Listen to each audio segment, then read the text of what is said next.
Rodney, I hope you're having a great week, sir. Welcome into the game in Tuscaloosa. Ryan, I am doing well. How are you? Oh, good. Just, spending a lot of time reflecting on the great month of January for the Crimson Tide. It was a great month. Will February do the same is what we're trying to find out. So the month of January, top-notch, though. A lot of fun. I think the month of January might have an impact on the month of February. Ah, okay. Yeah, I do think, obviously, Ryan, that win, I think we talked about it on your show once before. I mean, I think it really has propelled Alabama down the stretch in recruiting. A lot more excitement around the program right now, and I think the prospects have picked up on those vibes. That parade was, I think, a real booming success for a lot of those guys who visited, and I can't say how important this win was. I mean, can you imagine if Georgia would have won? What Kirby Smart would be running around out there pounding the recruiting trail with that. I mean, so extremely big win for Alabama. And again, I do think it will impact and help them in recruiting. Rodney, when you talk about this closing job that Nick Saban does so well, obviously it looks like that this class is geared up to make another run right here in the final few days, get a lot of publicity for this university. Yeah, Ryan, I remember being on. We talked about it a long time ago, summer, fall, and people were worried about Alabama being number 64 in recruiting, whatever they were. I do remember that. Yes. Yeah, and we said this class would come together late. We felt like it would come together, down the stretch. And right now they have 8 spots. Obviously, everybody knows that. And they're trying to fill those and trying to find the right combination at the positions that they need the most. And I think they're still evaluating some things and all of that. But obviously, if you want to talk about some prospects and some of the areas maybe where they're looking at, we'll certainly do that. Well, Rodney, and I want to spend some time, obviously, looking at this class. What do you think is the biggest priority in these final 8 spots? Well, I think there's probably several. Really, I think they're trying to finish off this secondary class that they put together in the defensive backfield. Started with a bang with Savion Smith, Jalen Armour-Davis, Joshua Jobe. I thought that was really successful there to the early signing period in December. And now, they're in on several guys. I think they want at least 2 more, possibly, depending on how the numbers shake out, possibly 3. Obviously Patrick Surtain from Plantation, Florida is a one of the top targets. I think Alabama's in a lot better shape with him than people thought they could be or would be. LSU's still, a team that's going to have to be reckoned with. They've been a long-time favorite, but I do think Alabama's in great position. They've done a tremendous job with him, Nick Saban, Joe Panunzio, and the others involved in his recruitment. His teammate, Tyson Campbell, a lot of people thought he was a lot for Georgia. Again, I think the parade that weekend when he visited, that was a tremendous boost to Alabama's efforts, and they've really closed the gap. Georgia's having to sweat this one out a little bit. Alabama's there visiting both of those guys today, by the way. So I think they're in position with those guys, and I think obviously they've got some other ones too. Eddie Smith is a tremendous corner prospect out of Slidell, Louisiana, that I think Alabama's in great position with. They're still in on Isaac Taylor-Stewart, a guy that has legit 4.4 speed out of San Diego, California. Can play a lot of positions in the secondary. I think he's a guy to, could possibly keep an eye on. We'll see what happens. They visited J.J. Peterson, the linebacker that's committed to Tennessee yesterday, plays for Russ Probst down in Moultrie, Georgia. I know they want to try to take an inside linebacker. They've got one visiting from South Carolina this weekend, Jalen Moody, kind of an under-the-radar guy, but certainly a guy that's picking up some offers from the SEC schools. On the defensive line, Ryan, Bobby Brown's been committed out of Arlington, Texas. He may visit Texas A&M unofficially this weekend, or he may actually come back over to Tuscaloosa for an unofficial visit. We'll see. But I think right now he's indicating he still plans to sign with Alabama. Malik Langham's still in the mix, a defensive lineman from Huntsville Lee. And a guy they're bringing in this weekend or trying to arrange to get him here. He was going to visit Oregon. We'll see what happens. Out of Katy, Texas, a defensive lineman, Ryan, that I think is a guy. He's only 16 years old, 6'3", 280. I think he's got, just tremendous potential. His name's Moro Omajo, And again, he's from Katy High School. That's a powerhouse out there in Texas. It's in the Houston area. So he's a guy to keep an eye on. That's kind of the defensive side. Offensively, real quickly, the wide receivers, I think they're in great shape with Justin Ross out of Phoenix City Central, Jalen Waddle out of Bel Air, Texas. Again, I've said this before. He's got a little bit of David Palmer in him. This guy's a big time playmaker, and he could really help Alabama not only at receiver next year but in the return game. I'd say keep an eye on him. Texas A&M's trying to make a run with him, so we'll see. Nicholas Pettit for Rear is the number one offensive tackle in the country out of Tampa, Berkeley. And Alabama, I think Alabama's in great position with him, but Florida feels really good. They're only 90 miles away, so they think they may be able to sway him.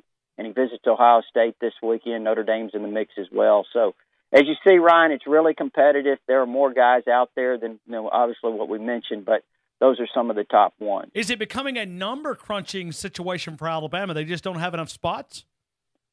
It could. It really could. I mean, they may, again, just hypothetically speaking, they could decide, okay, we want to take another extra DB, and so we're going to forfeit a defensive lineman, so to speak.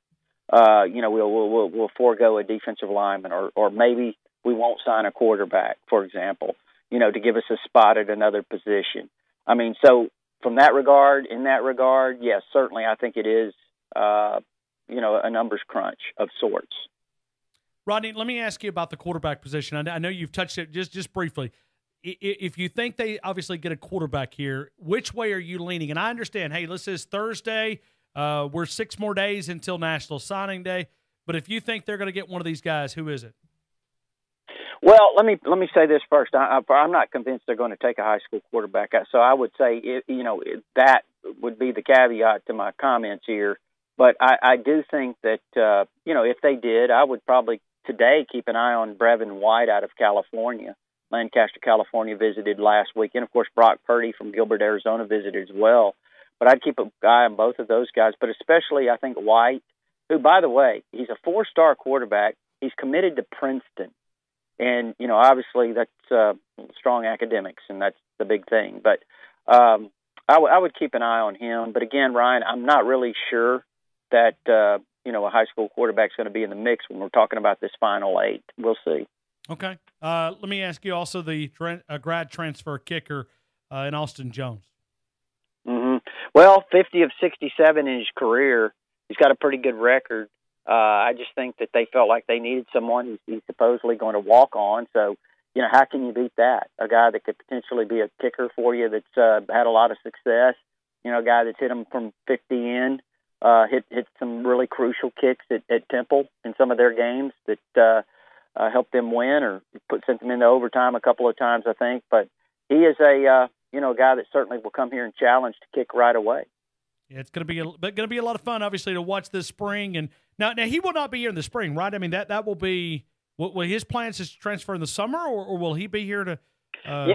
That's a great question, Ryan. Actually, to be honest with you, I don't know. I don't think he's here. He visited last weekend. Now, he may have been, for all I know, he may have enrolled this week because they still had time to do that.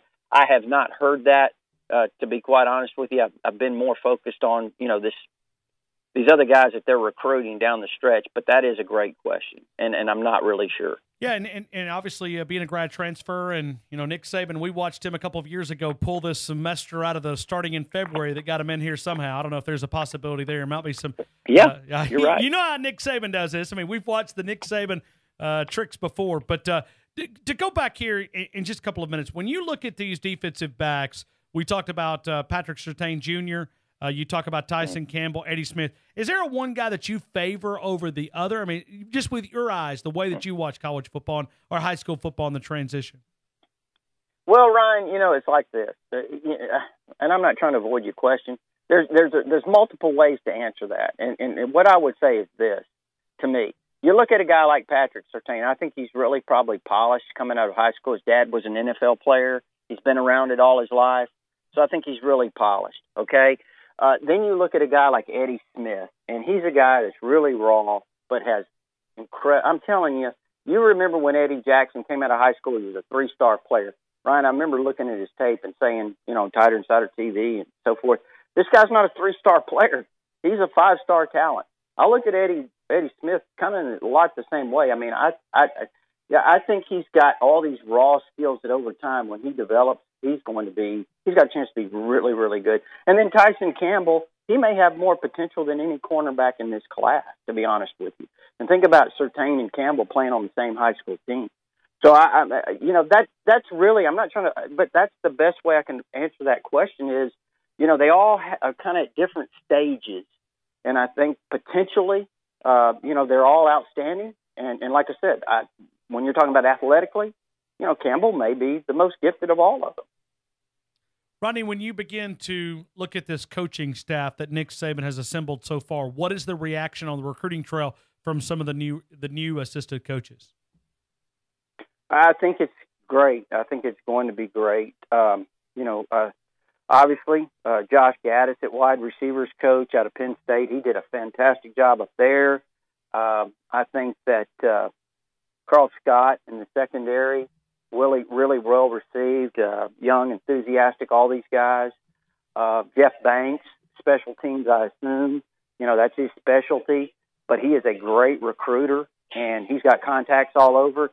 He's well received.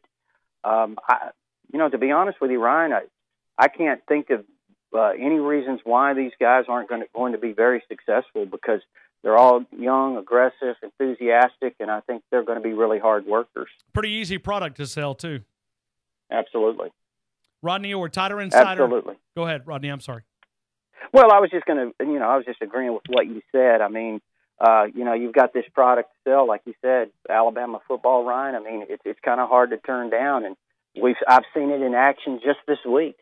I mean, Texas A&M thought that Leon O'Neal, a top safety prospect right there in Cypress Springs, Texas, it's the Houston area, really, and they thought he was going to commit to him on Monday night, and Alabama places a call, and this guy puts everything on hold to visit Alabama this weekend. So that's kind of what you have to sell. Well, but you think about Nick Saban when you look at getting that phone call right now, and I think the excitement around this program, people want to be a part of this dynasty. They want to be a part of saying, hey, I played at the University of Alabama under Nick Saban. I coached under Nick Saban at the University of Alabama. It's pretty historic when you look at it from that type of reference. 30, 40 years from now, we'll be telling stories about 2017, 2018, and beyond.